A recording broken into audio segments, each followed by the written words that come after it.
നിന്റെ ജീവിതത്തിൻ്റെ ഒരു ഭാഗമായി മാറണം. ഹല്ലേലൂയ. പരിശുദ്ധനായ ദൈവത്തിൻ്റെ വചനമില്ലാതെ എനിക്ക് ജീവിക്കാൻ സാധിക്കില്ല എന്നുള്ള ഒരു പൂർണ്ണ ബോധ്യം നിങ്ങൾക്ക് വേണം. അടുത്തിരിക്കുന്നവരെ, ദൈവവചനമില്ലാതെ ജീവിക്കാൻ നിങ്ങൾക്ക് സാധിക്കില്ല എന്ന് പറഞ്ഞു. ദൈവവചനമില്ലാതെ നിങ്ങൾക്ക് ജീവിക്കാൻ സാധിക്കും.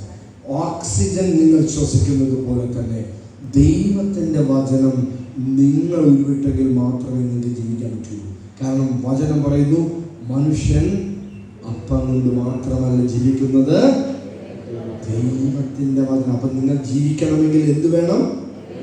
ദൈവവചനം വേണം. ഹല്ലേലൂയ. നിങ്ങൾ അർത്ഥമായിരുന്നു കുരിശിലുള്ള മരണം. ആ കുരിശുമരണം പേര് യേശു ക്രിസ്തു പറഞ്ഞു, ഞാൻ നിങ്ങൾക്ക്